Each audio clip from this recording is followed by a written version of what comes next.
नमस्कार, मेरा नाम प्रदीप कुमार जांगिड़ है।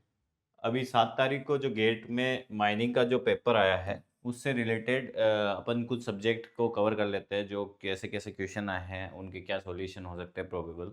क्योंकि मेमोरी बेस्ड क्वेश्चन है, हो सकता है थोड़ा डाटा गलत हो सकता है, लेकिन मोटा-मोटी तौर पे जो हमको फीडबैक मिला है, उस हिसाब से उन क्वेश्चनों को हम देखते हैं कैसा है। पहला क्वेश्चन मशीनरी से पहला टॉपिक अपन मशीनरी से रिलेटेड देखते हैं। उसमें एक क्वेश्चन पूछा गया था एक बेल्ट से रिलेटेड, और बेल्ट से रिलेटेड हमने देखा भी था कि अगर मान लो इधर ये T1 है और ये T2 है, ठीक है। अगर यहाँ पे फ्रिक्शन म्यू है तो इसका फॉर्मूला क्या होता है जी, T1/T2 ई की पावर म्यू थीटा। वही वाला कॉन्सेप्ट यहाँ पे लगेगा।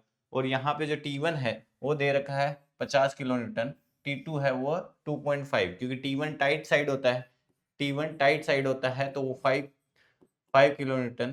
तो ये डिवाइड बाई 5 डिवाइडेड बाई 2.5 ई की पावर, और यहाँ पे जो फ्रिक्शन दे रखा है वो दे रखा है 0.3, तो 0.3 थीटा। तो ये जो थीटा जो यहाँ आता है ये रेडियन में आता है ना, ये रेडियन में आएगा। तो यहाँ से जो थीटा निकल के आया वो कितना निकल के आया, 2.31। 2.31 ये क्या आया है, रेडियन में, है ना। बहुत सारे इसमें गलती कर सकते थे। इसको रेडियन को मैंने जितनी बार बोला है, अगर उसने किस में आंसर पूछा था, डिग्री में पूछा था, तो आपको डिग्री में निकालना आना चाहिए। ठीक है, डिग्री में निकालने के लिए अपन क्या करेंगे, इसको 180 बटा पाई से डिवाइड करेंगे तो यहाँ से अपन को डिग्री मिलेगा, वो आएगा 132.53 डिग्री। ठीक है, ये अपना फर्स्ट क्वेश्चन था, बहुत इजी क्वेश्चन है। क्लास में ऐसे बहुत सारे क्वेश्चन देखे हुए थे अपन ने। ठीक है, एक और क्वेश्चन पूछा गया था।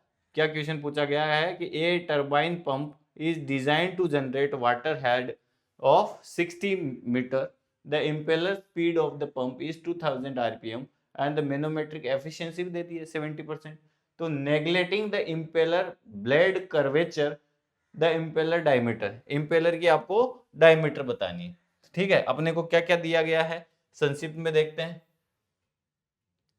ठीक है, अपन को क्या क्या दिया गया है, रुक, अपने को यहाँ पे देखो हेड दे रखा है, एच दे रखा है, हेड वो दे रखा है 60 मीटर, और आपको 2000 आरपीएम दे रखा है, an RPM revolution per minute. तो हमको पता है कि जब हेड निकालते हैं, आपने ये एक फॉर्मूला ये देखा होगा, यू स्क्वायर बाई जी। ठीक है, यू स्क्वायर बाई जी। तो ये वाला फॉर्मूला लगा के हम पहले यू निकाल लेंगे। यू निकलेगा कैसे, यू बराबर यू, आप यू लिखो वी लिखो आपकी मर्जी है। ठीक है, कैसे आप परिभाषित करते हैं। तो यहाँ पे एच क्या है 60, ठीक है, इंटू 9.81। ठीक है, ये स्क्वायर है तो ये रूट हो जाएगा। तो यहाँ से u निकल के आएगा, u कितना निकल के आएगा 24.261। इस तरह से आपने u निकाला, एक तरह है u। अब अपने को पता है कि u, आप जब n और u में एक रिलेशन भी निकाल सकते हो, वो क्या होता है 2 pi n divided by 2 pi n divided by 2 pi n divided by 2 pi rn two R D into D into R divided by 60, है ना। तो यहाँ पे ये जो फॉर्मूला है इसमें डी लिया होगा, इसमें और इसमें डिफरेंस कुछ नहीं है। ये जो डी है उसी को हमने डायमीटर को 2r लिख सकते हैं, वो n/60। तो सेम ही चीज़ है, ये लिखो बोले ये फॉर्मूला लिखो, आपकी मर्जी है। तो इसको आगे फिर फर्दर सोल्व करेंगे, तो इसको यहाँ पुट करेंगे कि u हमको निकल गया है, तो u लिखेंगे 24.261 इंटू, मैं लिख दूं क्या, तो ये आपका u निकल गया, है ना। देखो आपका क्या है, u निकल गया, और ये क्या हो सकता है 2 पाई डी, टू अगर 2 ले रहे तो d नहीं लिखेंगे ना, चलो 2 नहीं लिखते हैं फिर, तो पाई डी एन डिवाइडेड बाई 60। अब अपना ये तो क्या निकला है 24.26 पाई डी, जो कि हमको निकालना है, क्वेश्चन में पूछा है। और n क्या हो गया, n हमको दे रखा है 2000 डिवाइडेड बाई 60। तो यहाँ से एक ही अननोन बचा है d, जो कि आपका निकल के आएगा 23.16 मीटर। ठीक है, तो यहाँ से आपका d निकल के आएगा। तो आपको ये चीजें थोड़े बहुत फॉर्मूले रटने थे, याद करने थे, है ना। इजी क्वेश्चन था, इतना टफ नहीं था। एक और क्वेश्चन है ये वाला। इस क्वेश्चन में क्या बोला गया है कि 20 मीटर थिक और बॉडी है आपके पास,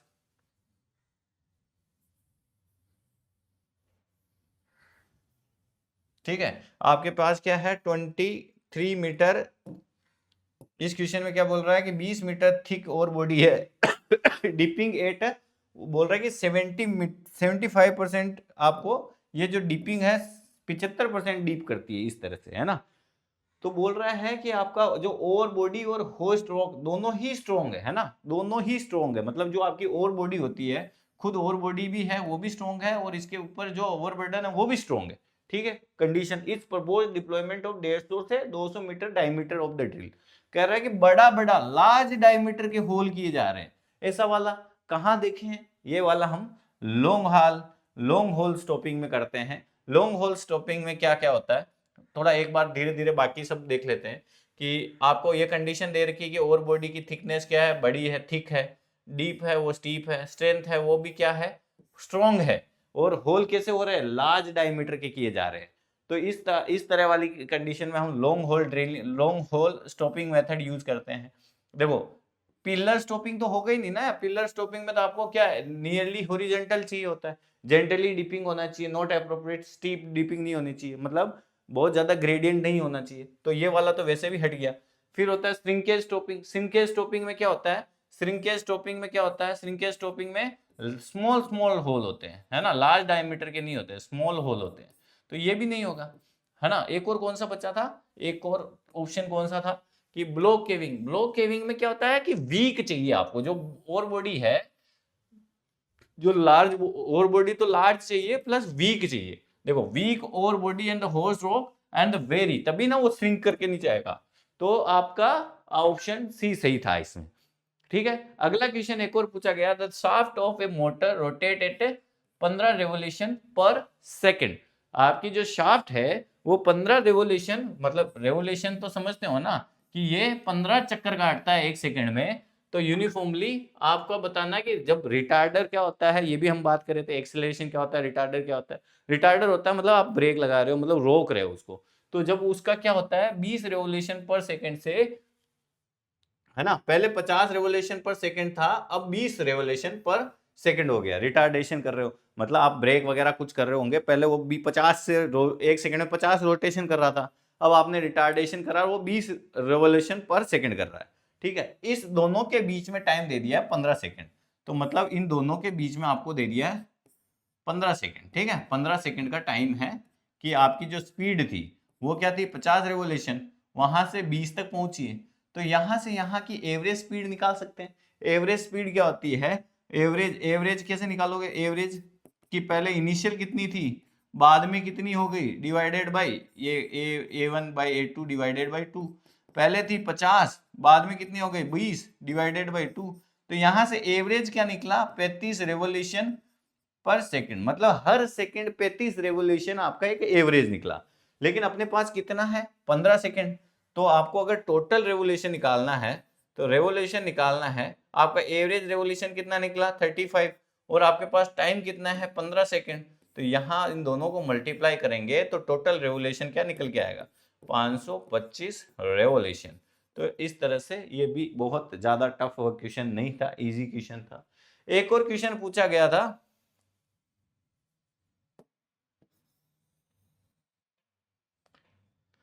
एक क्वेश्चन पूछा गया था the information for the dragline operation, है ना। ड्रैगलाइन ऑपरेशन के सिलसिले में एक क्वेश्चन पूछा गया था। इसमें पूछ रहा था, क्या पूछ रहा था कि आपको बकेट कैपेसिटी दे दी, बकेट फील फैक्टर दे दिया, डिगिंग एंड फिलिंग टाइम दे दिया, स्विंग दे दिया, डंपिंग टाइम दे दिया, ड्रैगलाइन यूटिलाइजेशन दे दिया, आउटपुट ऑफ द ड्रैगलाइन निकालना, ड्रैगलाइन का आउटपुट निकालना है। पहले तो ये बताओ कि साइक्लिक टाइम, मैंने बताया भी था बहुत बार कि साइक्लिक टाइम क्या होता है, ये तो सबको क्लियर होना चाहिए। साइक्लिक टाइम, साइक्लिंग टाइम क्या होता है, मान लो आपकी ये ड्रैग लाइन है, तो पहले क्या होगी, ये डिग करेगी, डिग मतलब खोदेगी, है ना, फिर उसको बकेट को फिल करेगी, फिर वो रोटेट करेगी, फिर उसको डंप करेगी, फिर वापस रोटेट बैक करेगी। ये होता है साइक्लिक टाइम।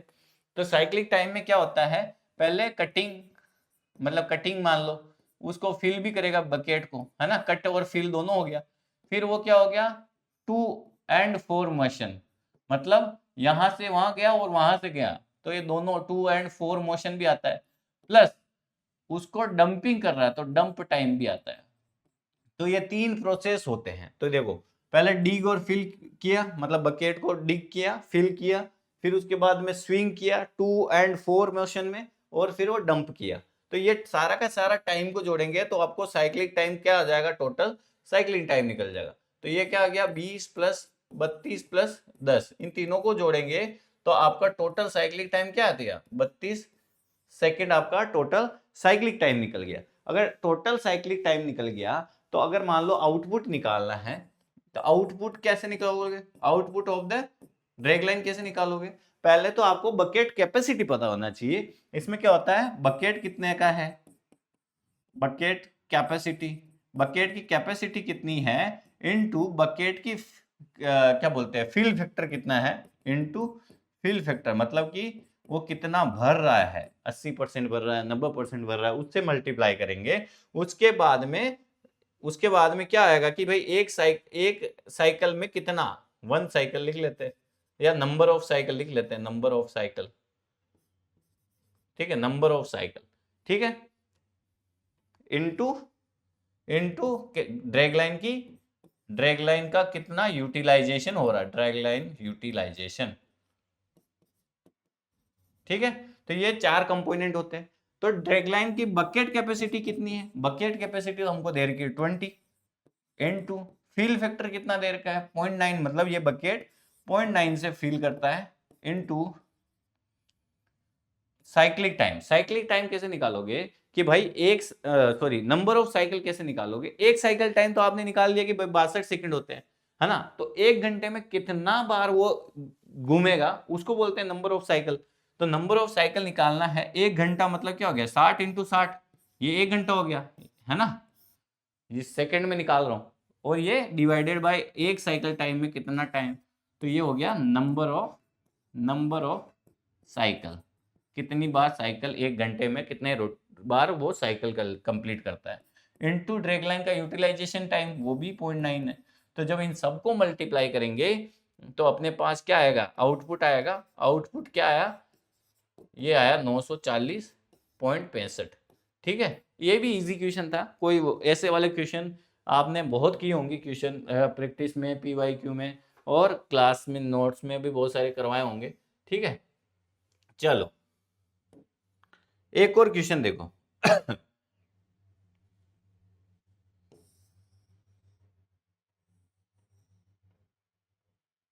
देखो इस वाले क्वेश्चन को देखो, क्वेश्चन नंबर ये है, इसमें नंबर को छोड़ दो, आप बस क्वेश्चन देखो। ए रेक ऑफ द वैगन, ये वाला क्वेश्चन मैंने करवाया था स्पेशली। ए रेक वैगन में है, इंटर वैगन गैप है, मतलब कि 2 वैगन है, माना कि एक वैगन है, दूसरा वैगन है, इन दोनों के बीच की दूरी है 100 सेंटीमीटर, ठीक है, और उसकी स्पीड भी दे रखी है 0.4 km/h, ठीक है।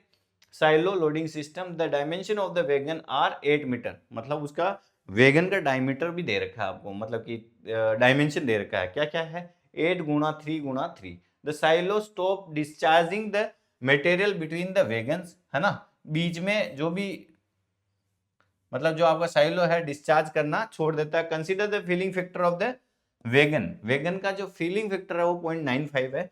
The bulk density of the coal 1.2 है। तो बताओ कि the loading rate of the silo का लोडिंग रेट बताओ। देखो पहले तो आपको थोड़ा बहुत माइनिंग का प्रोसीजर पता होना चाहिए। देखो माइंस आपने खोदी, तो माइनिंग से जो कोयला निकला, है ना, उस कोयले को या मटेरियल को आप क्या करते हो, एक डंप यार्ड में गिराते हो, है ना, ये डंप यार्ड में गिराते हो। डंप यार्ड से क्या होता है, पेलोडर वगैरह, ये बंकर बोलते हैं इसको, है ना, क्या बोलते हैं, होपर, है ना, यहाँ पे CHP कोल हैंडलिंग प्लांट के यहाँ पे रिसीविंग पिट में आप इस कोयले को पेलोडर, जब एक तो होता है डायरेक्ट आपका डंपर जाएगा इसी में होपर में गिरा देगा या रिसीविंग पिट में गिरा देगा, या कभी कभी एक्स्ट्रा होता है तो आप क्या होता है कोल डंप में डालते हो। कोल डंप से क्या होता है, आप पेलोडर लगा के इस रिसीविंग पिट में डालते हो। यहाँ कन्वेयर लगे रहते हैं, कन्वेयर से ये क्या होता है, एक बंकर होता है, बंकर होता है, बंकर में पहुंचाते हो, बंकर में पहुंचाते हो और बंकर से फिर कन्वेयर लग के आपका एक साइलो, जो साइलो किस तरह का होता है, इस तरह से, इस कीमा नामक इस तरह का स्ट्रक्चर होता है, इसके नीचे आपके ट्रेन लगती है या वैगन लगते हैं और वैगन लोडिंग होके आगे जाते रहते हैं, ये चलता रहता है, यहाँ से इसमें लोडिंग होती रहती है। ये वही चीज के बारे में बात कर रहा है, ठीक है। तो अब अपने को क्या करना है, ये बता रहा है कि रेट ऑफ लोडिंग रेट बतानी है। तो आपको इसमें क्या है क्लियरिटी, पहला तो कि जो वैगन है, दो वैगन है, इन दोनों के बीच की दूरी जो है वो आपको बात कर रखी है, इसने कितनी बात कर रखी है कि भाई इन दोनों के बीच की दूरी तो है 100 सेंटीमीटर, ठीक है। तो जब अगर ये वाला वैगन जब साइलो इस जगह पहुंचेगा, यहां से यहां की दूरी लेंगे, है ना, ये क्या होता है, चलती जाती है और ऊपर से लोडिंग होती जाती है। तो इसकी ये तो है 8 मीटर और यहां से यहां तक 100 सेंटीमीटर। अगर इफेक्टिवली इसकी दूरी देखी जाए, ये वाला भी कंसीडर कर लिया जाए, तो ये आ जाएगी 9 मीटर, है ना, टोटल 9 मीटर हो जाएगा। तो 9 मीटर आपका यहां से यहां तक का दूरी हम 9 मीटर ले लेते हैं। और आपकी जो स्पीड है, स्पीड जो दे रखी है उसने, ये आपको किलोमीटर पर आवर में दे रखी है, 0.4 किलोमीटर पर आवर। पहले उसको चेंज करें, उस वो आएगा 0.111 मीटर पर सेकेंड, 5/18 से गुणा कर देंगे तो उससे निकल जाएगा। तो जब आपने स्पीड निकाल ली, आपको ये टोटल दूरी पता चल गई, है ना। और अब क्या कर सकते हो आप, टोटल डिस्टेंस पता चल गई, टाइम लोडिंग पता चल गया। हाँ, अब लोडिंग टाइम देखते हैं। लोडिंग टाइम, लोडिंग टाइम क्या होगा, आपको पता चल गई भाई ये वाली लेंथ है, देखो ये वाला साइलो जब खत्म हुआ तब ना इस पे, इसके यहां से गिरना चालू होगा, तो ये इफेक्टिवली लेंथ मान लो, है ना, यहाँ पे आप फिर से रोक दोगे। चलो, तो लोडिंग टाइम क्या हो जाएगा, 9 मीटर लेंथ आपने ली, कंसिडर करी 9 मीटर, डिवाइडेड बाई इसकी स्पीड, ये किस स्पीड से आपका वेगन आगे गुजर रहा है, तो उसकी स्पीड हमने निकाली 0.111। तो यहां से पता चलेगा कि एक वेगन में लोड करने के लिए कितना टाइम लगता है, वो निकला 81.08 सेकेंड, है ना, 81.08 सेकेंड, ठीक है। अब वेगन का वॉल्यूम भी देख लेते हैं। वेगन का वॉल्यूम उसने क्या बोल रखा है कि 8 मीटर इंटू 3 मीटर, इस तरह से है, ठीक है। तो 8 मीटर तो ये चौड़ाई हो गई, मतलब लंबाई हो गई, और 3 मीटर चौड़ाई और 3 मीटर ही ऊंचाई है, तो ये उसकी क्या हो गई, डायमेंशन हो गई। ये हटा देता हूं,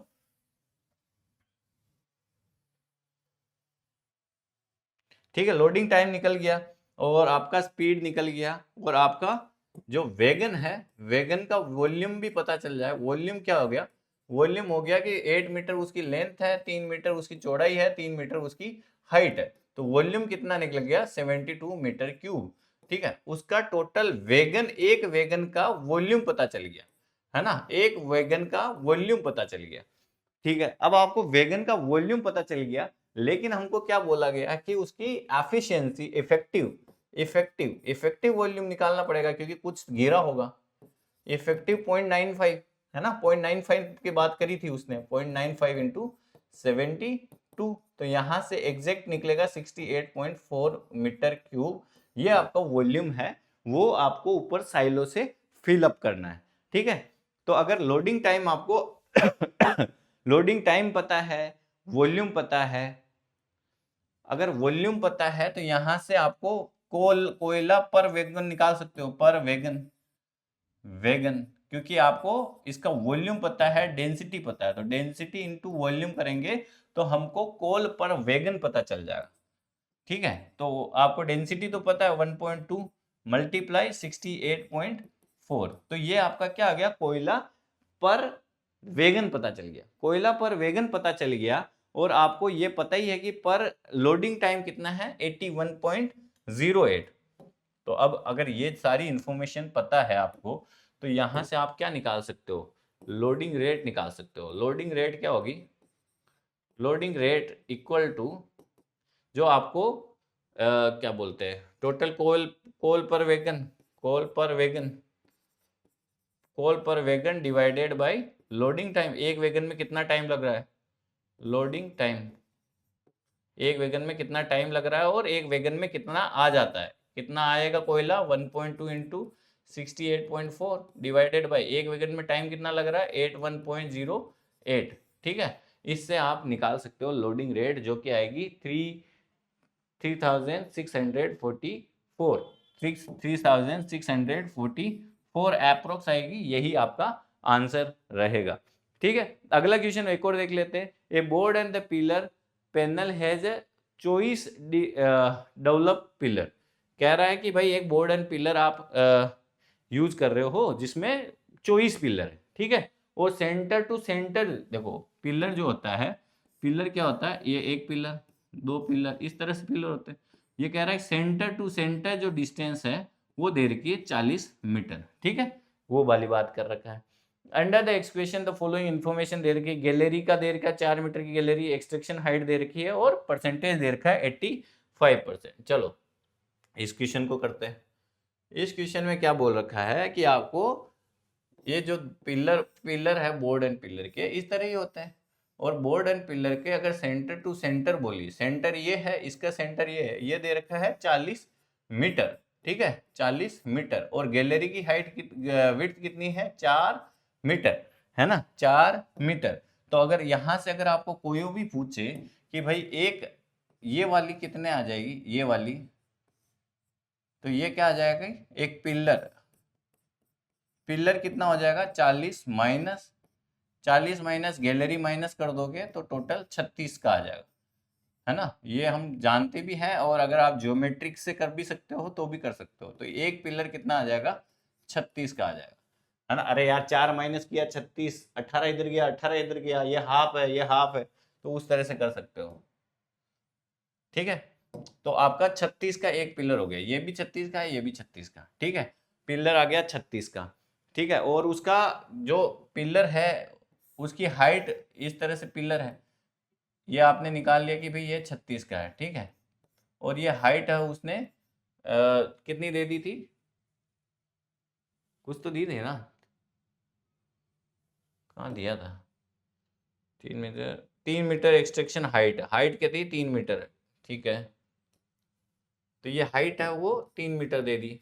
तो यहाँ से अब तो क्वेश्चन करना आसान हो गया ना, ये क्वेश्चन बहुत इजी भी है। तो आपको अगर अमाउंट ऑफ कोयला निकालना है, अमाउंट ऑफ कोल, देखो एक तो आपके पास कितने पिलर है, 24 पिलर। एक पिलर का डायमेंशन देखा जाए तो 36 गुणा 36। अरे यार पिलर कैसे होता है, ये पिलर है ना, ये ऐसे ही होता ना। अगर ये 36 है, ये इधर भी 36 है, और ये हाइट उसकी 3 मीटर है, तो अगर इसका वॉल्यूम निकालना हो कैसे निकालोगे, 36 गुणा 36, 36 गुणा 36 गुणा 3, ये उसका वॉल्यूम निकल जाएगा। ये एक पिलर का वॉल्यूम है, उस 24 पिलर है तो वो लगा दिया मैंने। अब इसमें क्या बोल रहा है कि एफिशिएंसी कितनी है, 80%, तो 0.8 से गुणा कर दिया मैं। और अगर डेंसिटी कोयले की बोला जाए तो वो कितनी है, वो है 1.4, तभी ना कोयला निकलेगा। अगर ये अमाउंट ऑफ कोल ना निकाल के आप सीधा अगर टुकड़ों टुकड़ों में भी जाते हैं तो भी कर सकते हो। कोयला कैसे निकालो, पहले वॉल्यूम निकालो, वॉल्यूम कैसे निकालोगे, 36 गुणा 36 गुणा 3, ये उसका वॉल्यूम निकला, है ना, ये टोटल वॉल्यूम। अब एक्चुअल वॉल्यूम क्या होगा, एक्चुअल वॉल्यूम क्या हो जाएगा, 36 गुणा 3, 80% ही है उसकी एफिशिएंसी, तो ये हो जाएगा एक्चुअल वॉल्यूम। अब एक्चुअल वॉल्यूम यहाँ पे क्या, एक पिलर का हुआ है तो 24 पिलर का ये हो जाएगा, इनटू 24 तो आएगा ही। अब यहाँ से अगर वॉल्यूम पता है, अगर कोयला निकालना है, टोटल कोल निकालना है, टोटल कोल, तो वो क्या होता है, डेंसिटी इंटू वॉल्यूम। डेंसिटी कितना है, 1.4 गुणा 1.4 ही है ना, 1.4 इंटू 36 गुणा 36 गुणा 3 गुणा 0.8 गुणा 24। तो यहाँ से जब मल्टीप्लाई करेंगे तो यहाँ से टोटल कोयला निकला था, टोटल कोयला कितना निकला, ये वाला कोयला निकला, टन में निकल गया। अब आपको क्या है, ये अभी एक दिन का है अब आपको डेज कितने, ये मतलब टोटल कोयला है, सॉरी ये टोटल कोयला है, टोटल कोयला इतना है। अब नंबर डेज देखते हैं, 6 मंथ की बात करिए, 6 महीने में, एक महीने में 6 मंथ की बात करिए है, हर महीने में 25 दिन होते हैं, है ना। तो यहाँ से नंबर ऑफ डेज निकल जाएंगे, 25 छक्के 150, 150 डेज, 150 डेज के अंदर ये सारा का सारा कोयला आपको निकालना है। तो मिनिमम प्रोडक्शन रेट निकालनी हो तो टोटल कोयला divided by number of days करोगे, तो वहां से आपको रेट निकल जाएगी। तो इस तरह से ये क्वेश्चन करना था। इस क्वेश्चन में भी ऐसा कुछ हार्ड एंड फास्ट नहीं था, इजी क्वेश्चन था। अगला क्वेश्चन देखते हैं। इस क्वेश्चन में क्या है, एक कोल सीम है जिसकी थिकनेस है 2.54 थिकनेस, उसमें DRD शेयर यूज करते हैं जिसकी कटिंग स्पीड है 0.6 और उसकी डेप्थ है 0.5, cross section area of AFC है 0.24, excavator of the cutting face 10% का वो स्पिलेज है, मतलब गिरा देता है, वेस्ट हो जाता है। मिनिमम वेलोसिटी बतानी है आपको AFC का, है ना, मिनिमम वेलोसिटी बतानी है AFC की। देखो पहले तो जो स्पीड है ये किलोमीटर पर आवर में दे रखी है, तो 0.6 किलोमीटर पर आवर को पहले चेंज कर लो, 5/18 से गुणा करके चेंज करोगे तो ये आएगी 0.167। अब आपको बोल रहा है 10% स्प्लीजेज है, तो इफेक्टिवली 90% ही यूज हो रहा होगा, 90% यूज हो रहा होगा, तो वही है 0.9 से आपको इफेक्टिव लोडिंग में गुणा करना पड़ेगा, तो वहां से 0.9 आएगा। और जो वेब कट है वो कितना है, 0.5 की डेप्थ है, और आपको थिकनेस सिम की कितनी दे रखी है, थिकनेस सिम की दे रखी है 2.4। चलो इस क्वेश्चन को करते हैं।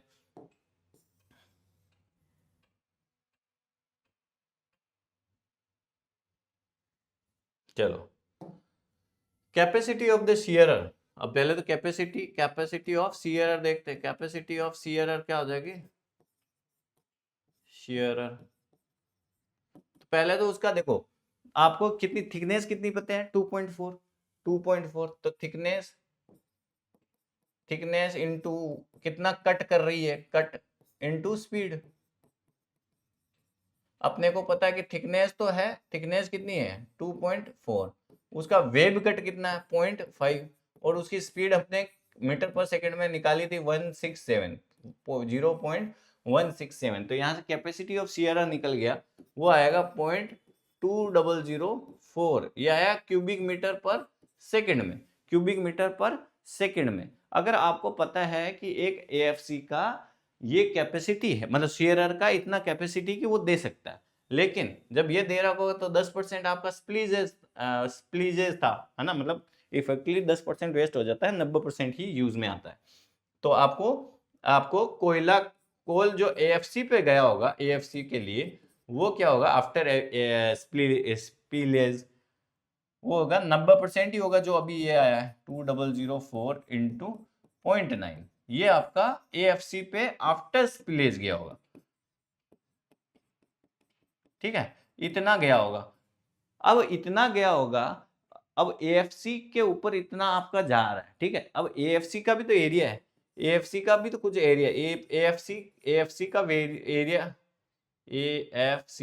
AFC का एरिया है वो 0.24, वो उसका एरिया है, मतलब वॉल्यूम है, ये वॉल्यूम है इसका।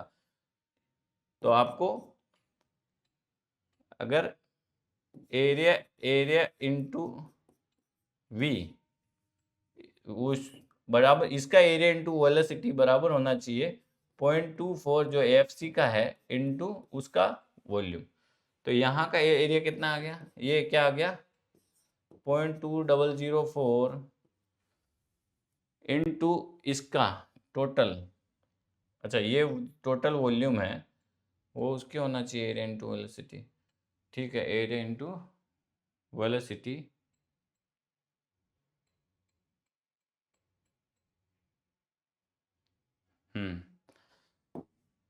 तो इंटू 0.9, ये तो अपना टोटल आपका, ये इतना वॉल्यूम AFC पे गया, और इसका एरिया AFC पे 0.24 है, तो उसका कितना AFC का एरिया वॉल्यूम चाहिए होगा अपने को, वो निकल जाएगा यहाँ से, वो आएगा 0.7515, ठीक है, 0.7515, 0.7515, यही निकालना था मिनिमम वेलोसिटी में यहाँ, और area into velocity, area into velocity, ये वेलोसिटी है ना, वेलोसिटी ऑफ AFC, तो AFC की वेलोसिटी यहाँ से निकल आएगी, ठीक है।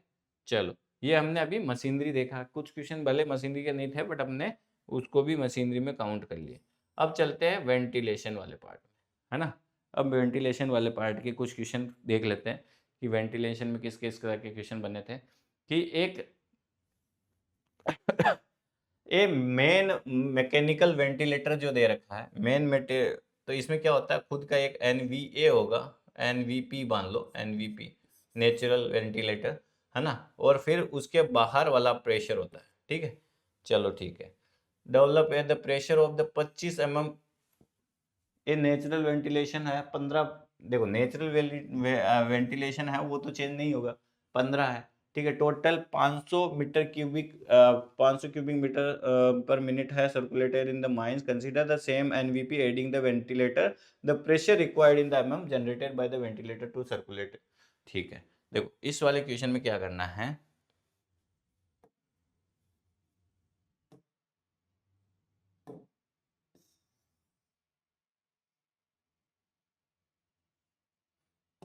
देखो आपको क्या पता है कि आपको ये तो पता है ना कि P is directly proportion to Q square, है ना, तभी ना P बराबर आर क्यू स्क्वायर आता है ना। तो इसी चीज को आप P बाई क्यू स्क्वायर बराबर कांस्टेंट कर सकते हो, कोई दिक्कत तो नहीं है ना। यही चीज अगर आप यहाँ से ऐसे दिखा सकते हो, तो अगर कभी भी P प्लस, अगर कभी भी नेचुरल वेंटिलेशन हो तो वो प्रेशर तो खुद एक तो कृत्रिम वाला होगा, एक नेचुरल वाला होगा, natural ventilation NVP natural ventilation pressure, ठीक है, डिवाइडेड बाई क्यू स्क्वायर, ठीक है। पहला अगर P ये कांस्टेंट हो जाएगा, है ना, बस ये प्रेशर चेंज हो जाएगा रे यहाँ पे अगर एनवीपी आता है तो। अब जैसे P1 N1 करते हैं, P1 प्लस एनवीपी तो दोनों के लिए सेम रहता है, NVP divided by Q1 square, P2 plus NVP divided by Q2 square. तो ये आपका इस तरह से। अब एनवीपी क्या है, आपको 15 दे ही रखा है पहले, 15 mm, ठीक है, और P1 भी आपको पता है 25। अब यहाँ से क्या है, एनवीपी P2 निकालना है, क्योंकि पहले जो क्वांटिटी फ्लो कर रही थी वो आपको दे दी 500, ठीक है। अब बढ़ा के आपने क्या कर दिया, 1000 कर दिया, तो पूछ रहा है कि बाद का प्रेशर क्या होगा, तो एनवीपी तो चेंज नहीं होगा, तो ये तो 15 ही रहेगा। एक ही अननोन बचा है P2, तो वही निकालना आपको। तो यहाँ से कुछ नहीं है, देखो P1 क्या था 25 plus 15 divided by 500 square, P2 निकालना है हमको, एनवीपी 15 डिवाइडेड बाई 1000 का स्क्वायर। तो यहाँ से एक ही अननोन बचा था P2, वो निकाल लेगा। P2 क्या आ जाएगा, P2 आएगा 145 mm पर वेज। इजी क्वेश्चन है, कोई बहुत टफ नहीं था, ठीक है। अच्छा एक है अगला क्वेश्चन, इसमें बोल रहा है कि in an underground coal mines, एक अंडरग्राउंड कोल माइंस है जिसमें बोल रहा है कि अगर मान लो एक एयर क्वांटिटी फ्लो करती है Q1, देखो सर्किट ऐसा बनता है, जैसे मान लो पहले अपन तो इस तरह से बनाते थे हम, अगर जब पढ़ते थे ये सर्किट होता था। अब मान लो ये A है, ये B है ना, ठीक है, एक A वाली ब्रांच है, एक B वाली ब्रांच है। अगर इसमें PB था, अगर यहाँ पे कभी बूस्टर लगता है तो इसमें एक प्रेशर और ऐड हो जाता है ना, बूस्टर वाला प्रेशर और ऐड हो जाता है ना, उसकी वजह से और भी चेंजेस आएंगे, ठीक है। तो यही वाली चीज है, इसमें ये रिलेशन पूछा था, इजी क्वेश्चन है, इसमें हम न्यूमेरिकल सोल्व करते हैं। यहाँ पे तो केवल आपको संबंध बता दिया, यहाँ न्यूमेरिकल ना पूछ के आपसे केवल इक्वेशन बनाने को बोला था, ठीक है। इजी क्वेश्चन था, ऐसा कुछ था नहीं। तो पहले क्या है, जब बूस्टर नहीं लगता है तो आपका श्रृंखला है, ब्रांचेज है, उसमें क्या होगा, अगर पहले की बात करते हैं बूस्टर से पहले, ये आपका क्या होगा, ये आपकी मान लो ए श्रृंखला है, ये बी श्रृंखला है। तो अगर प्रेशर यहाँ पे, प्रेशर क्या होगा इन दोनों के बीच में होता है, तो क्या होता है, प्रेशर पी ए बराबर होता है पी बी, वो क्या होगा R A Q A square बराबर R B Q B square, है ना, एक ये रिलेशन आया। अब आपने क्या करा कि आपने सेकंड वाले केस में आपने क्या करा कि ये जो ब्रांच है ये तो ठीक है, आपने एक बूस्टर लगा दिया, यहाँ पे एक बूस्टर लगा दिया बी। तो अब क्या होएगा, अब इस वाली कंडीशन में क्या होएगा कि जो प्रेशर है वो तो चेंज हो जाएगा, है ना। प्रेशर पहले जो सेम हो रहा था वो नहीं होगा। अब इनके बीच का जो प्रेशर है वो डेल्टा पी डैश हो जाएगा, डेल्टा पी डैश हो जाएगा। वो क्या होगा, जो प्रेशर पहले था उसमें ऐड हो जाएगा एक बूस्टर फैन जो लगा रहे हैं उसका प्रेशर, बूस्टर फैन जो लगा रहे हैं उसका प्रेशर ऐड हो जाएगा। तो अगर मान लो कभी आपको पूछा जाए कि प्रेशर ऑफ बूस्टर फैन क्या होगा, pressure of booster fan small B से पढ़ा रहा हूं, तो delta P dash, delta P dash minus delta P, मतलब जो पहले का प्रेशर है ये वाला हो जाएगा equation, delta P dash minus delta P. Delta P dash कैसे निकालोगे, तो इसको निकालो P B, delta P dash क्या होगा, आर बी ब्रांच में आर बी ब्रांच में जो क्वांटिटी फ्लो हो रही है quantity B dash square minus delta P. अब लेकिन क्यू डैश बी कैसे निकालोगे, क्यू डैश बी कैसे निकालोगे,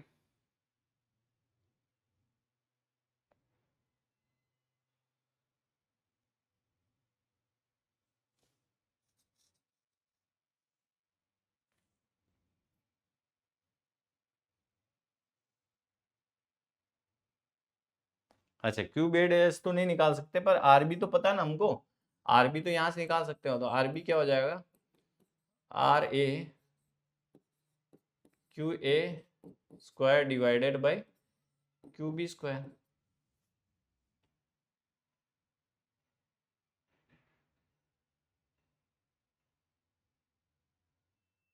तो जब इन इन रिलेशन को यहाँ पे यूज करेंगे, अच्छा एक और देखो, एक क्या था, डेल्टा पी बराबर था R B Q B square, तो यहाँ से हमको क्या चाहिए आर बी, तो आर बी क्या हो जाएगा delta P divided by Q B square. इसी को यहाँ पे पुट कर देंगे तो ये क्या आ जाएगा पी बी बराबर delta P divided by Q B square Q B dash square minus delta P, minus में आएगा डेल्टा पी। अब ऑप्शन आपको क्या दे रखा था, माइनस में डेल्टा पी आएगा, minus delta P minus delta P, ठीक है। तो यहाँ से आप आंसर इसको इजीली निकाल पाए थे, जो कि आपका ऑप्शन होगा delta P Q B dash by Q B. अरे कहाँ गया,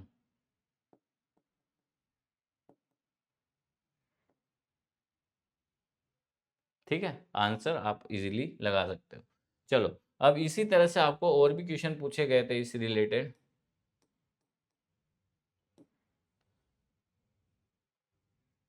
ये क्वेश्चन कहाँ गया इसका, अरे यार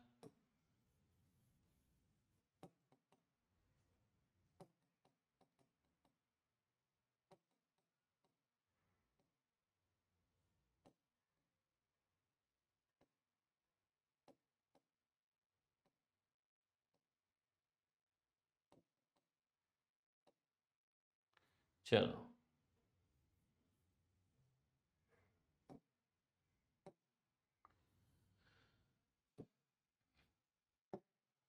अच्छा देखो एक और क्वेश्चन है यहाँ पे, जो कि आपको पूछा गया वेंटिलेशन से कि dust particle from the blasting operation rises in the atmosphere to the height of the 500 metre. कह रहा है कि जब ब्लास्टिंग करते हैं तो आपका जो डस्ट पार्टिकल है वो 500 मीटर तक ऊपर उठता है, और विस्कोसिटी ऑफ द एयर दे रखी है, तो assume the particle settle in the atmosphere under the quiescent non turbulent condition. अब देखो इसका एक फॉर्मूला होता है, देखो पहले तो आपको क्या पहले पैरामीटर की डायमीटर डेंसिटी और विस्कोसिटी के बारे में बात करी थी कि भाई हाइट 500 मिल जाता है ना, और ये कुछ कुछ चीज़ें दी है। पर अब इसको क्वेश्चन को सोल्व कैसे करना था, देखो आपको क्या क्या दिया है इस वाले क्वेश्चन में, आपको जो जो दिया है वो ठीक है, लेकिन आपको लेमिनार फ्लोर के केस में, लेमिनार सेटलमेंट के केस में, लेमिनार लेमिनार सेटल लेमिनार होता है, लेमिनार नहीं होता है, लेमिनार लेमिनार सेटलमेंट के केस में आपको पता होना चाहिए कि जो वी एस है वी एस है वो होता है rho of P minus rho of A और g into D square divided by 18 mu 18 mu 18 mu. अब यहाँ पे क्या है, आपको जो ये एरिया है ये नेग्लिजिबल है तो इसको हम जीरो मान सकते हैं। जब एयर वाले केस में सेटलमेंट जो आपको आप डेंसिटी ऑफ द एयर इसको हम जीरो मान सकते हो, तो आपका जो इफेक्टिव फॉर्मूला आएगा वी एस बराबर वो आएगा rho of P G D square divided by 80 G 80 mu. ये आपका विस्कोसिटी है, ठीक है। जी आपकी ग्रेविटी है, डी तो अब तो कुछ है नहीं ना इस क्वेश्चन में बचा हुआ। अब इस क्वेश्चन को तो आप कर सकते हो भाई, आपको डेंसिटी आपको पता है, ये आ गया 3600, ये आ गया 9.8 इंटू ये डी डी आपको दे रखा है 2.5 इंटू 10⁻⁻6। इस वाले क्वेश्चन में बस आपको फॉर्मूला पता होना चाहिए था कहीं ना कहीं से। बाकी इस क्वेश्चन देखो,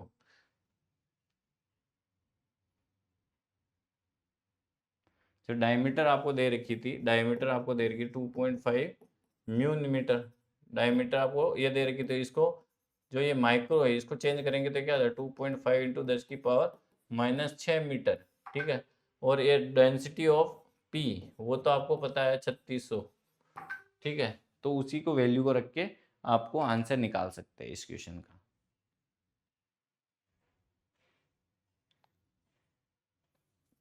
चलो एक और क्वेश्चन देखते हैं। इसका आंसर आएगा 8.49, क्योंकि यहाँ से आपने वी एस निकाला अभी, तो ये यहाँ से आपने वी एस निकाला है। अब वी एस निकल गया तो आपने वी एस निकाल लिया। वी एस को क्या करोगे, आपको 24 इंटू 3600 से गुणा करोगे तो आपको मीटर पर डे निकलेगा।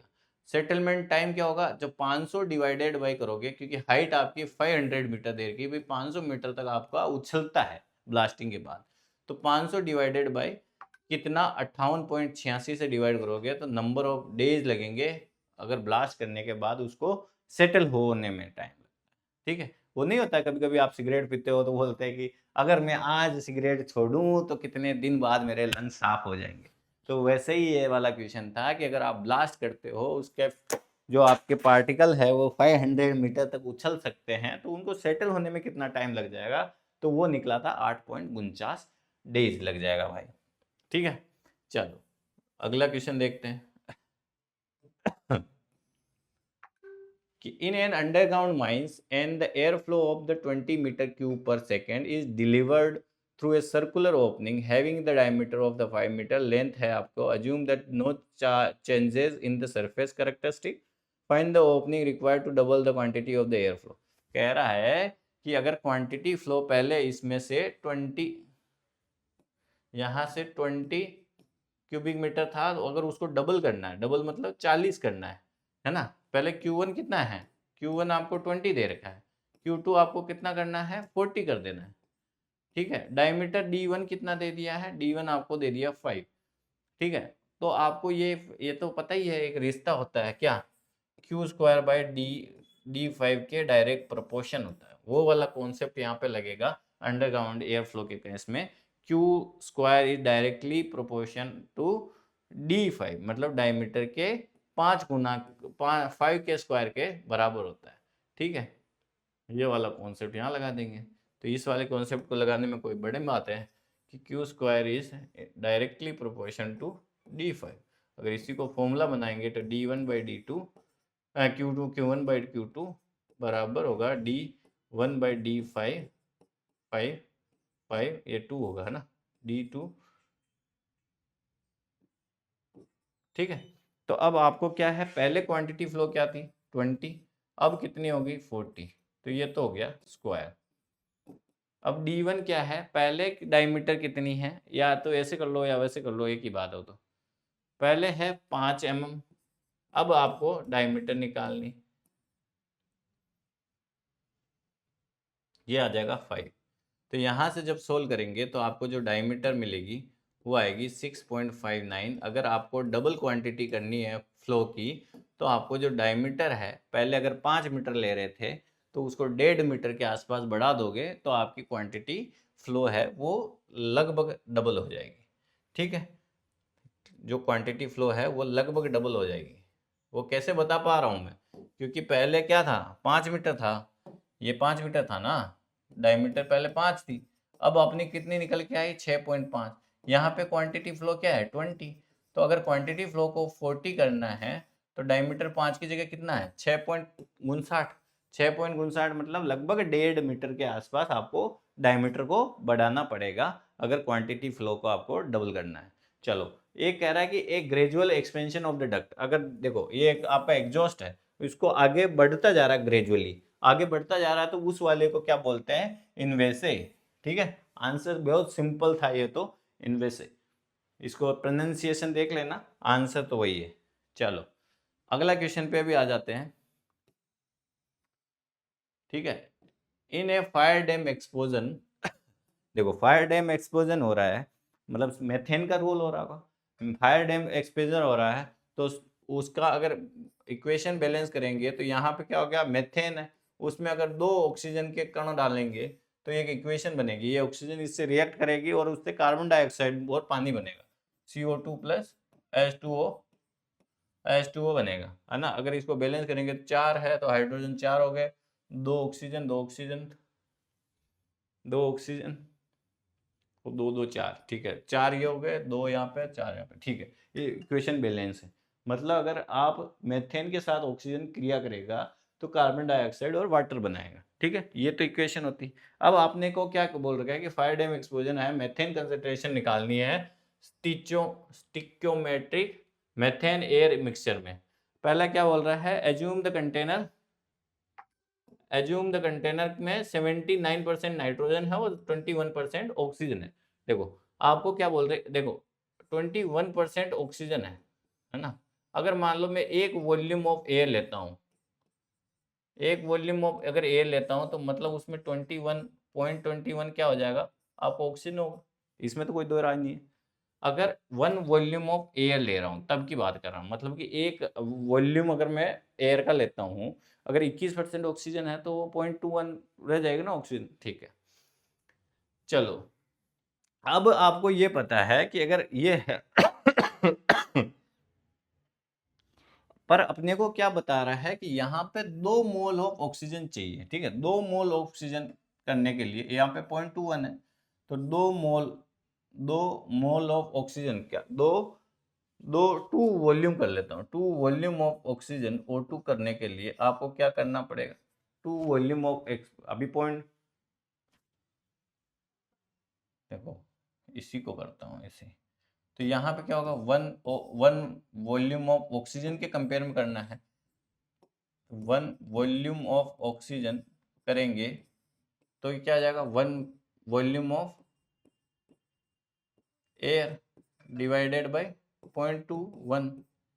अगर अपने को यही 2 वॉल्यूम ऑफ करना हो, क्योंकि यहाँ पे 2 वॉल्यूम ऑफ ऑक्सीजन है, तो 2 वॉल्यूम ऑफ ऑक्सीजन डिवाइड, तो 1/2.1 इंटू 2, तो यहाँ से 2 वॉल्यूम ऑफ ऑक्सीजन पे जो मेथेन के, तो एयर कितनी रिक्वायरमेंट हो जाएगी, तो ये तो एयर इधर क्या चल रही है, एयर है ना। अगर 2 वॉल्यूम ऑफ एयर की बात करें तो आपको एयर कितनी रिक्वायर हो जाएगी, वो हो जाएगी 9.52 ऑफ एयर, है ना, इतनी एयर रिक्वायर हो जाएगी। अब एयर इतनी चाहिए है, ठीक है, एयर इतनी चाहिए। अब मान लो कि आपको मेथेन का परसेंटेज निकालना है, तो मेथेन परसेंटेज निकालना, मान लो मेथेन परसेंटेज, तो 1, मान लो 1 वॉल्यूम ऑफ,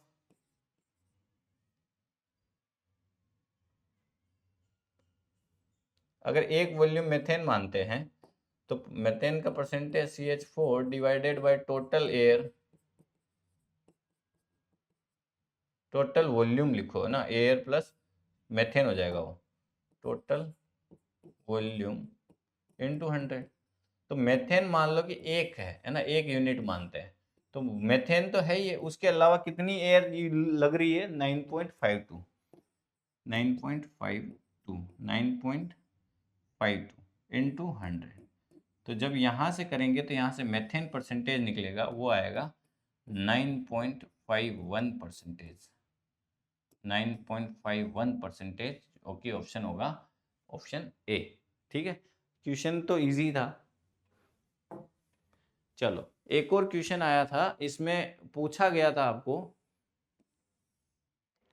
कि एक close circle self contained breathing apparatus है, SCBA है, जो 2 litre of O2 at 200 bar if the miner consume, कह रहा है कि एक आदमी है, देखो SCBA यूज कर रहा है, और ये जो आदमी है वो 2 लीटर पर मिनट, मतलब 1 मिनट में 2 लीटर का ऑक्सीजन घटक जाता है।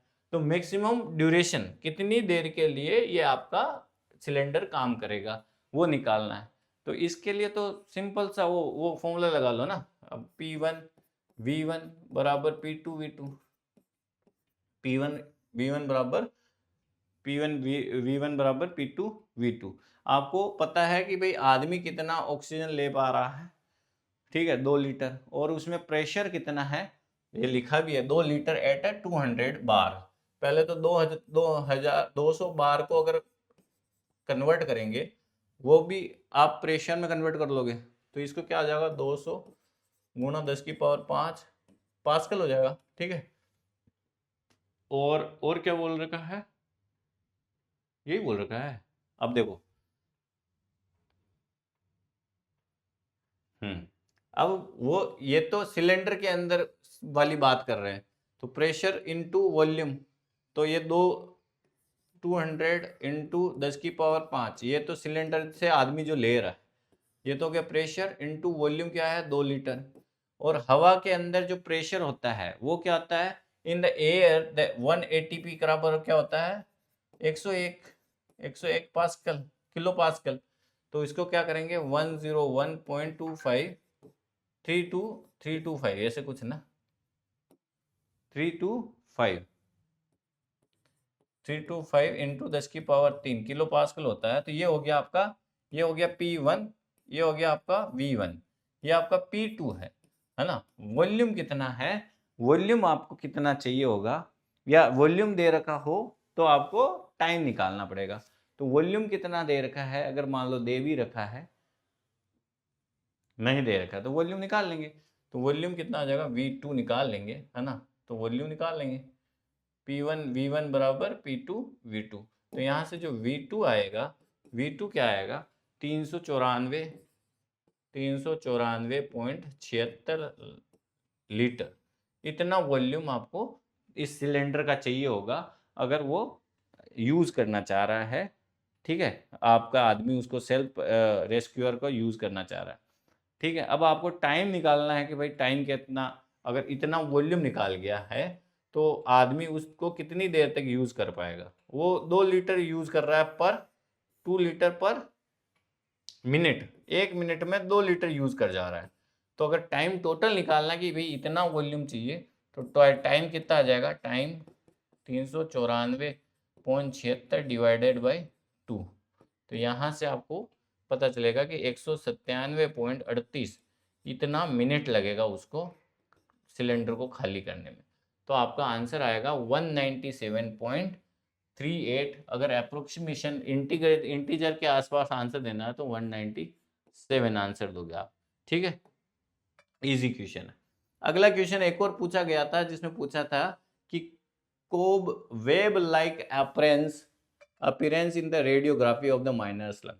थोड़ा सा आप जिसको नहीं पता है वो नहीं कर पाएगा इस क्वेश्चन को, लेकिन अगर किसी ने डिजीज के बारे में पढ़ा है कि भाई हेल्थ वर्करों को कौन, मतलब अगर कोई भी माइंस वगैरह में काम करता है तो कौन कौन से रोग हो जाते हैं या किस किस तरह का होता है, तो उसको थोड़ा आइडिया हो सकता है। सिलिकोसिस, एस्बेस्टोसिस, टल्कोसिस, जैसे नाम तो सब पढ़ते हैं, लेकिन गेट इस बार थोड़ा अंदर गया है। उसने ये बोला है कि जो कोब वेब लाइक अपीयरेंस किस वाले में होता है, वो होता है एस्बेस्टोसिस।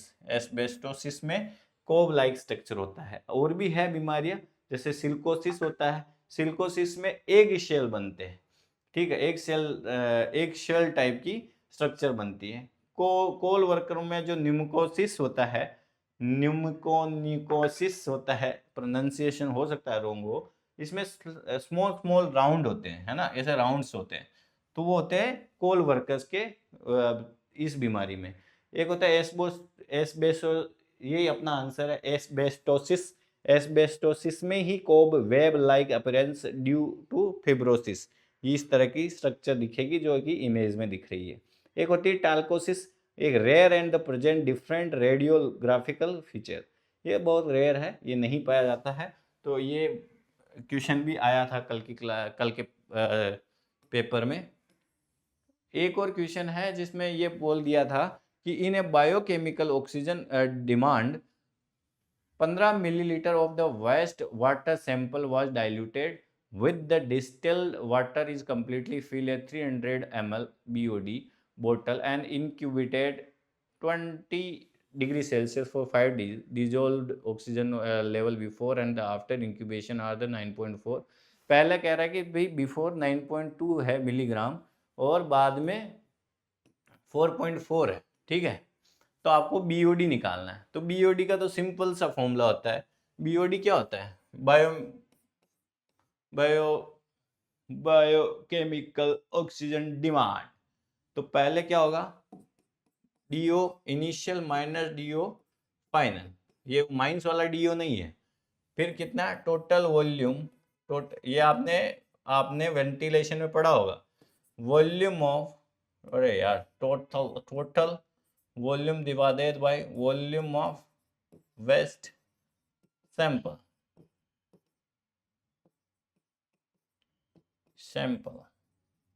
ठीक। तो आपका जो इनिशियल कितना, इनिशियल फाइनल माइनस इनिशियल है, इनिशियल तो इनिशियल कितना था? 9.2 माइनस बाद में कितना रह गया? 4.4। टोटल वॉल्यूम, पहले कितना वॉल्यूम था, मतलब टोटल वॉल्यूम कितना है? वो है 300 मिलीलीटर। 300 मिलीलीटर ये दे रखा है ना, 300 मिलीलीटर ऑफ बीओडी ऑफ बोतल, तो 300 ml। और आपका वेस्ट वाटर कितना है? 15। तो यहाँ से बीओडी कितना निकलेगा? बीओडी जो कि इजीली निकाल सकते हो 96, जो कि आपका आंसर होएगा 96, ठीक है। अब देखते हैं रॉक मैकेनिक्स से रिलेटेड कुछ क्वेश्चन, है ना। रॉक मैकेनिक्स से भी आपका कुछ 4-5 क्वेश्चन, 3-4 क्वेश्चन आए हैं, वो देखते हैं। पहला क्वेश्चन आया है, एक plug dam is to be constructed in the mine gallery, जिसका आपको डायमेंशन दे रखा है 3.5 इंटू 2.5।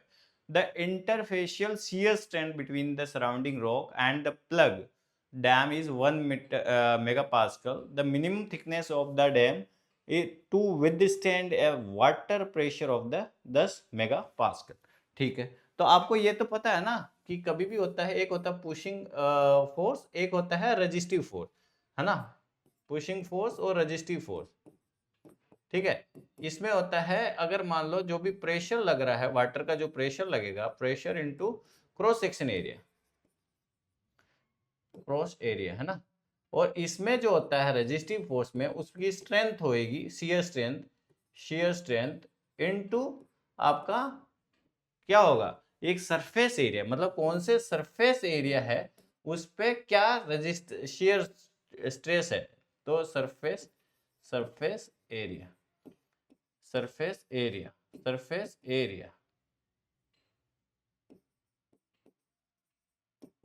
ठीक है। तो आपका ये दोनों अगर चीज बैलेंस्ड है, चीजें अगर बैलेंस्ड है, तो आपका जो pushing force should be equal to resistive force, दोनों बराबर होने चाहिए। तो पुशिंग फोर्स जो है, पुश फोर्स जो है वो क्या होगा? जो वाटर का प्रेशर है, वाटर का प्रेशर यहाँ पे क्या दे रखा है? वाटर प्रेशर दे रखा है आपको 10 मेगा पास्कल। तो वाटर का प्रेशर कितना हो गया? 10 मेगा पास्कल, 10 की पावर 6, ठीक है। वो हो जाएगा इनटू उसका क्रॉस सेक्शन एरिया की अगर बात नहीं करी गई है तो हमको निकालना आता है क्रॉस सेक्शन एरिया क्या हो जाएगा? 3.2 इंटू 2.5, तो ये कितना हो जाएगा? 8.75, ये क्रॉस सेक्शन एरिया हो गया। तो इंटू क्रॉस सेक्शन एरिया हो जाएगा 8.75, तो ये आपका क्या हो जाएगा? पुश फोर्स आ गया। अगर पुश फोर्स आ गया तो रेजिस्टिव फोर्स क्या होता है? रेजिस्टिव फोर्स होता है shear strength into surface area. Shear strength के बारे में कोई जिक्र किया गया है क्या? तो शियर स्ट्रेस दे रखा है आपको सीधा 1 मेगा पास्कल, 10 की पावर से। अब आपको क्या होगा? सरफेस सरफेस एरिया के बारे में बात की जाए तो सरफेस एरिया क्या होगा, अगर ये 3.2 ये हो गया 2.5, अगर इसका सरफेस एरिया चाहिए तो वो क्या आता है 2 इंटू 3.5 प्लस 2.5, ठीक है, ये तो हो गया, इंटू इसकी जो कुछ थिकनेस होगी ना, इसकी थिकनेस होगी टी, तो यहां से करेंगे तो सरफेस एरिया निकलेगा, तो ये सरफेस एरिया क्या हो गया, इसको गुणा करेंगे तो ये आएगा 12, है ना, इसको ये आएगा 12, ठीक है 12, अगर इसको टी से मल्टीप्लाई कर देंगे थिकनेस से टी से तो ये आएगा 12t, तो आपका जो सरफेस एरिया आएगा वो आ गया 12t। तो अगर इन दोनों को इक्वेट करेंगे तो यहाँ से थिकनेस निकल आएगी, थिकनेस आएगी 7.29। इजी क्वेश्चन था, अगर आपको पुश फोर्स और रेजिस्टिव फोर्स बैलेंस करना आ जाता या आया होगा तो आपने ऐसे किया होगा, ठीक है। एक और क्वेश्चन इन्होंने पूछा था कि in the universal compressive strength test इसने 120 ओम स्ट्रेंथ गेज फैक्टर दे रखा है, is passed in the rock sample in the shown at the end of the test the change in the resistance of the strain gauge, ठीक है, पहले strain gauge अलग था फिर बाद में कुछ अलग है, ठीक है, change in the resistance of the strain gauge, ठीक है, the longitudinal deformation of the sample, आपको डेल्टा एल निकालना है, डेल्टा एल निकालना है तो पहले तो गेज फैक्टर पता हो, गेज फैक्टर क्या होता है, गेज फैक्टर क्या होता है, गेज फैक्टर क्या होता है कि delta R divided by delta L divided by L, आपको ये निकालना है क्योंकि इसने लॉन्गिट्यूडनल डिफॉर्मेशन पूछा है, ठीक है। बाकी देखो आपको क्या पूछा है, रेजिस्टेंस है उसने दे रखा है 120, है ना, रेजिस्टेंस है 120 और उसने रेजिस्टेंस गेज दे रखा है 0.5, रेजिस्टिव गेज दे रखा है 0.5 और उसने डेल्टा एल तो हमको निकालना है, और आपको लेंथ के बारे में कोई जिक्र किया क्या, इनिशियल लेंथ कुछ बोला तो होगा, है? कुछ क्वेश्चन अधूरा अधूरा है क्या, the longitudinal the uniaxial compressive strain test 120 is 2 and the positive in the rock sample and the end of the test the changes resistance of the shear strength the longitudinal deformation of the sample, इसमें ये नहीं दे रखा initial length of the sample, initial length of the sample इसमें दिया होना चाहिए था 110, ठीक है 110, ठीक है, और गेज फैक्टर क्या है 2, गेज फैक्टर उसने दे रखा 2, अब तो कुछ नहीं है बस फॉर्मूला बेस्ड क्वेश्चन है, ये 0.5 डिवाइड बाय 120 और divided by delta L divided by 110, तो यहाँ से जब सोल्व करेंगे तो यहाँ से डेल्टा एल निकलेगा वो आएगा 2.29 mm, ठीक है, डेल्टा एल निकल जाएगा, ठीक है।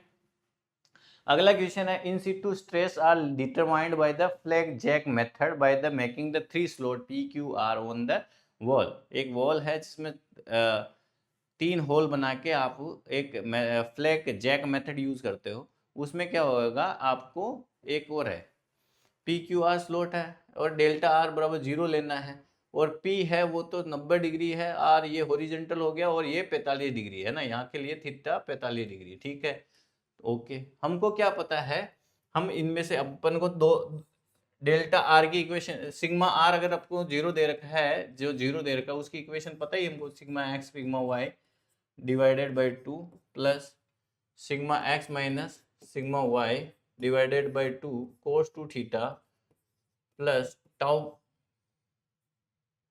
एक्स वाई साइन 2 थीटा, इस तरह से कुछ फॉर्मूला होता है। अगर ये आपको सिग्मा आर तो 0 दे ही रखा है, ये सिग्मा आर ही लिखो है ना, सिग्मा आर बराबर ये, तो सिग्मा आर तो आपको 0 दे ही रखा है, अगर ये 0 दे रखा है और हम क्या है थीटा इक्वल टू 45 डिग्री के बारे में जिक्र करते हैं,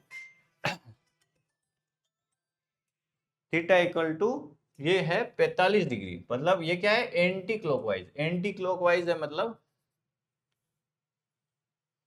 थीटा आप -45 डिग्री ले सकते हो, तो ये आगे सोल्व करो, sigma x plus sigma y divided by 2 sigma x minus sigma y by 2, 45 45 90, तो इस वाली टर्म को तो लिखने का कोई ज़रूरत नहीं है। कारण क्या है, इसको क्यों नहीं लिखना है? क्योंकि जब cos 2 थीटा है वो 90 पे 0 हो जाता है, तो ये तो आपका हट जाएगा, ठीक है, तो इसको लिखूं ही नहीं। तो बचा क्या है, साइन 45 45 90 माइनस 90, तो इसमें इसका वैल्यू क्या आएगा, इसका आएगा माइनस का टाउ, ये दिख नहीं रहा होगा आपको, ये माइनस का टाउ पी क्यू लिख लो, ठीक है। तो अब आपको क्या करना है, ये तो जीरो है, यहाँ से टाउ ऑफ पी क्यू निकालना है, तो वो क्या आ जाएगा, sigma x sigma y by 2, ये आपका आंसर है, sigma x plus sigma y by 2, जो कि ऑप्शन सी क्या लिखा,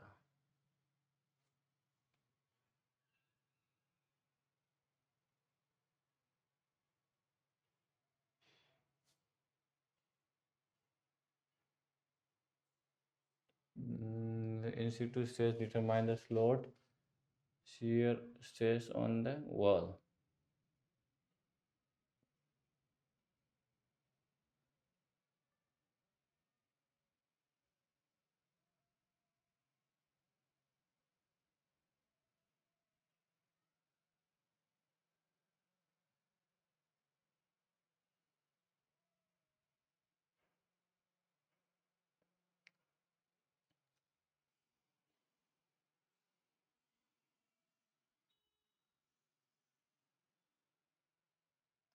अच्छा, देखो अगर रोटेशन आपका क्या था एंटी क्लॉकवाइज, तो आपने क्या लिया था, थीटा को आपने थीटा को आपने, जब रोटेशन आपका क्लॉकवाइज था तो आपने एंगल को आपने, जब ये रोटेशन है, ये यहाँ पे इसका रोटेशन जो है आपने क्लॉकवाइज था, तो आपको थीटा को नेगेटिव लेना पड़ा, ये रोटेशन, तो आपने थीटा को क्या लिया था, माइनस 45 लिया था।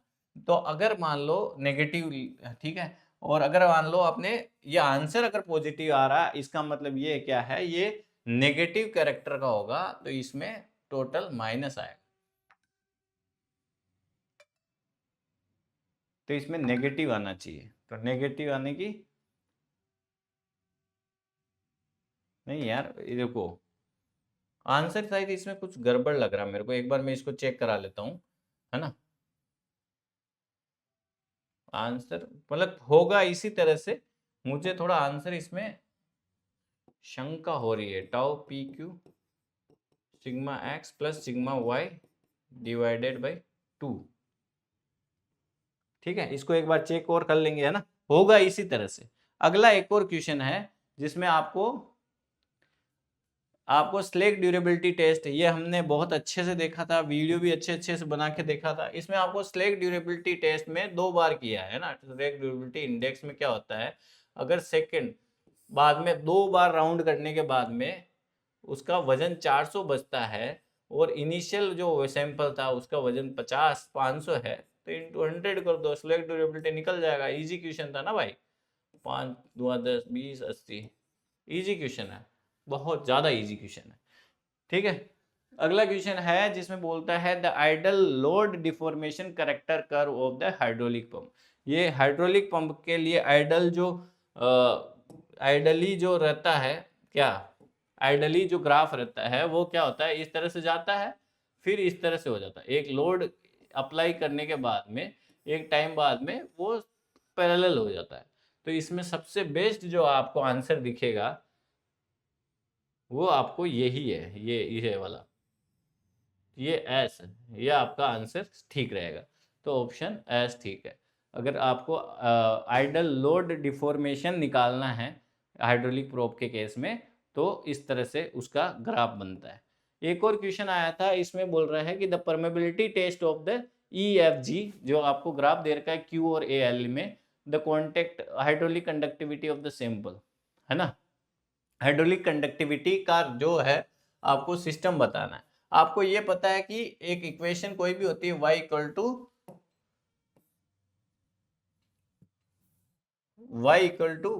क्या होता है, mx प्लस सी होता है, ठीक है। अब आपको क्या पता है, हाइड्रोलिक कंडक्टिव Q बराबर क्या होता है, K A delta L divided by L।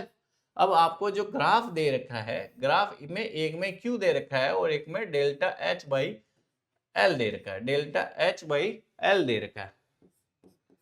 तो ये एक तो ये हो गया, एक ये पैरामीटर हो गया। अगर मैं इसको y मानूं और इसको x मानूं, क्योंकि x एक्स पे ये y एक्सिस पे है, तो ये क्या हो जाएगा m, और c यहाँ पे क्या है 0।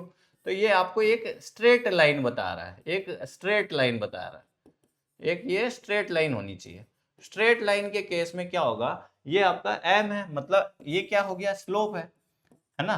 अब स्लोप तो आप देख के बता ही सकते हो ना कि किसकी स्लोप ज्यादा है, किसकी स्लोप कम है। तो यहाँ पे k, अगर इसका k, ये क्या है, के ई है, ये अगर के ई है, ये अगर के ई है, और ये अगर के एफ है, और ये अगर के जी है, तो नहीं बता पाओगे कि इसका स्लोप ज्यादा है, क्योंकि के ई का स्लोप सबसे ज्यादा होगा, फिर के एफ का होगा, फिर के जी का होगा। यही आपका आंसर है, के ई के एफ के जी, आंसर बी। ठीक है, इसी के लिए धन्यवाद आप लोगों का।